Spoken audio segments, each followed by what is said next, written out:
What's going on, you guys? It's your boy Cozy here, coming at you with another OP10 list. In honor of this list dropping officially with the new set on Friday, which is the same day I'm uploading this, I just want you guys to see what I'm working with my award-winning Shanks deck. The first time I played an OP09, crushed it.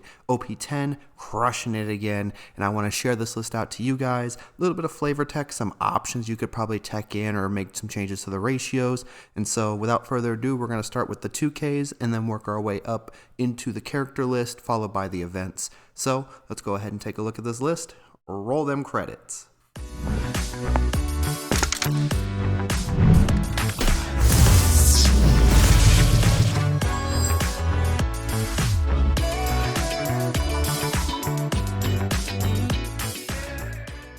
Alright, so now, like I said, we're going to start with those 2Ks, and it's going to be a very standard Shanks list when it comes to our 2K list. So we are going to rock out with 4 of the Otamas. Don't mind the glare. You know, standard list, standard Otamas. Otama is going to be a staple red 2K counter for pretty much the foreseeable future until it eventually rotates out, thanks to the Bandai rotation list. Unless they make reprints of these. Let me know if you have seen some reprint rumors down in the comments below. Would greatly appreciate that.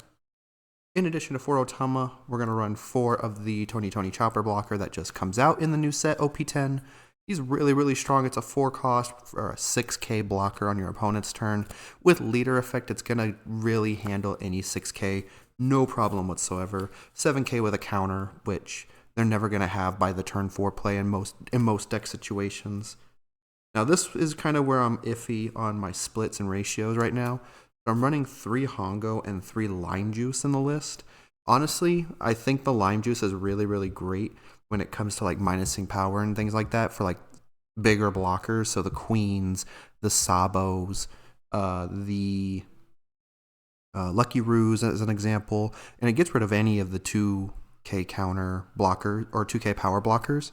Just because of its on-play effect, opponent can't activate blocker for one of the characters that's 4,000 power or less on play. So it's going to stop and get around the Vasco shots and Blackbeard if they forget to use the on-play ability, or they just did not pitch it because they're out of cards in hand or whatever the case is. But I feel like if we wanted to get away with something, I would probably switch it to another Hongo and run 4 Hongo and 2 Lime Juice. That's another possibility that you could run. But in reality, we're running 4, 8, 9, 10, 11, 12, 13. We're running 14 2Ks in the deck, which is absolutely insane because our leader effect is an additional free 1K for once per turn on an attack. So this is a very defensive strategy, I feel, and very minor changes I would make to this particular list other than just adding an additional Hongo for getting rid of a Lime Juice in this particular case. But this is what the 2K list is going to look like. The only thing you could do is remove the Tony Chopper and put in the Sanji. That was in, I believe it's OP01 or OP02, I don't remember. It's the one where you can put 2 Rested Dawn under him, take a life, and he swings for a 7K. That's another 2K counter that you could run in the list, but necessarily I don't think that would be the case. I think the Tony Chopper is a very good fit for Shanks. I'm eager to test it out. In my play tests with it, I felt like it did really, really well. Now we're moving on to our 1-drops that we have in the list. And of course, you know I had to bling it out. You got 4 Utas on the list.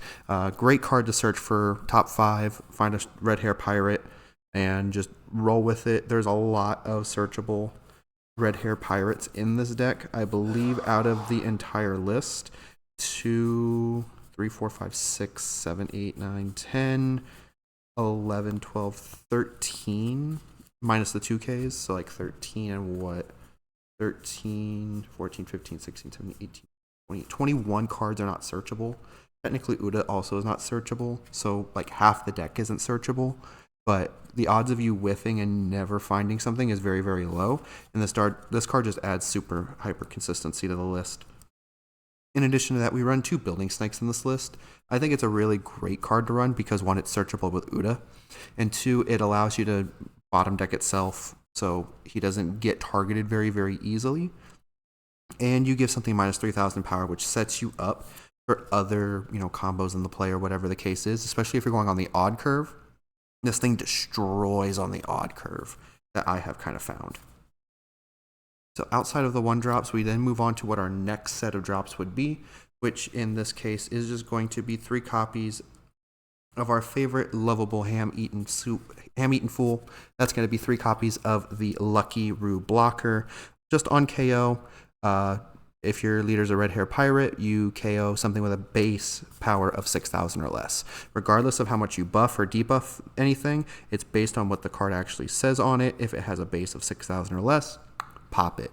So this is really great to kind of get around a double attack swing.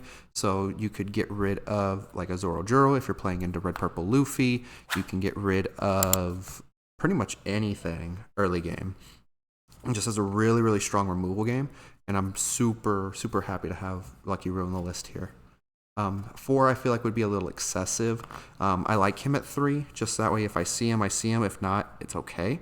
If you did want to run 4, there is another blocker in here that we can kind of cut down and then make some minor adjustments to as we go on. Moving into the 5 drops, we have the 4 copies of Yasop, another red hair pirate searchable with Uda. On play, give our leader plus 1,000 power to the end of your opponent's next turn. And then Dom times 1 when attacking, give one of your opponent's characters minus 1,000 power for the turn. So you could swing 7 to a rested character, give it minus 1,000. So 7 into whatever that character is minus 1,000. It's going to require them to have counter, or they just let the card go. Either way, it's still going to be worth it, and it becomes a pseudo blocker at that point because they have to waste at least 1 swing into it. The other 5 drop we run is the Silver's Rayleigh blocker. He is a Rogers Pirates card, so he's not searchable off of the Uda. He's just super strong in this deck, honestly, as a 2 of that I have kind of seen. His on play is if you have, if your opponent has 2 or more characters with a base power of 5,000 or more, you draw 2 and trash 1. So he replaces himself and allows you to draw a card essentially. But then you have to discard it. So you still net, but you kind of filter your hand out a little bit more, especially when you have so many non-counter cards in the deck. So Rayleigh, I think, is really good at 2. If we see it, we see it. But if you want to put in a Lucky Roo to add a searchable target, you are more than welcome to do so. I think Rayleigh would be the target that I would initially cut for another Lucky Roo. Now that we got through our 5 costs, let's go ahead and start hitting some of our late game items, starting with 4 copies of Ben Beckman. Strong 7k, 7 cost character. On play, trash one of your opponent's characters with a 6,000 power or less. So it gets around like the Sabo effect because it's trashing, not KOing. It's getting around the Shirahoshi effect if you're playing into like an Enel or a yellow deck that's running the Shirahoshi blocker, because you can just go ahead and get rid of it. You don't have to worry about it, and it doesn't trigger its effect because it is on KO. Speaking of KO, we have by far the linchpin of this deck, I feel, in the control aspect of everything. We run 4 copies of Silver's Rayleigh, which on play give one character minus 3,000 power, another one minus 2,000 power, and then KO a 3,000 power or less. Looking more on the aggressive side, we do run 4 copies of Monkey D. Dragoon. He has a rush, so very strong instant 9k rush to kind of start closing the game out. But more importantly, is on play, he's going to give 2 Rested Dawn to either a leader or one of your characters. So just continuing to add value. Essentially, you have a 9k body for 6 Rested Dawn, and using that 2 Dawn somewhere else is going to be super important as we carry on. Towards the end, we are running 3 copies of Shanks, the 10 cost rush character. All your opponent's characters have minus 1,000 power. So now on leader effect, you have essentially a free 2k per attack at that point. And as you drop more Shanks on the board and kind of clear out the board a little bit more, you will continue to see that advantage and just carry forward with the game. As a personal flavor pick, I do run 1 copy of Goldie Roger in the deck. I have seen some lists that do not run Goldie Roger, but I am an absolute stand for the King of the Pirates. So I will say I will run Goldie Roger until it is no longer a viable strategy for me. But if you chose not to run the Roger, I would probably recommend like another Shanks, or you could use it for like another 1k counter and things like that. But for me, Roger's the way to go. This does it for our character list. So let's go ahead and transition into our event cards, which there's not a lot. There's only 5, and I think these 5 are really, really cool to have. So first off, we're going to run 2 Bad Manners Kick Course. I think it's a really good 0 cost, especially for the amount of non-counter cards we run. Just trash one card from your hand. Your leader or character gains plus 3,000 power for the battle. So essentially, just if you have the extra ability, with leader effect, you get a 4K counter for 2 cards. And then another addition from OP10, you know I had to rep it. We got the Commissary, Divine Departure, the 1-cost event that has an activate main. You may rest 5 of your Dawn cards, KO up to one of your opponent's characters with 8,000 power or less, which in this deck basically kills anything. Or you can use it as a counter option, paying 1 Dawn and up to your leader gains plus 3,000 power during the turn. So I think of this like a guard point, but it's searchable with Uda, which is absolutely insane to have in a deck like this.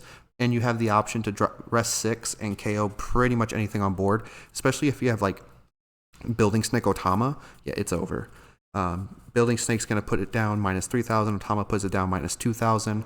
So for 8 Dawn, you're KOing like a Martial D Teach blocker for free. And that doesn't even count if you already had a Shanks on board, which is just absolutely insane to see. So essentially, this is my Shanks list. I hope you guys enjoyed it. Let me know how eager you guys are for OP10 to release today. If you guys get any sick pulls, let me know in the comments below. Or if you want to hop on over to the Discord, the link is in the description below. If you enjoyed this video, just let me know. Like this video, subscribe to the channel, ring that notification bell so you see more deck techs, some more crazy things I do with shiny cardboard on this channel. But that's going to do it for me on this one. Have a great rest of your day. Best of luck to everybody ripping packs, and I will catch you guys in the next episode. Peace and love, y'all.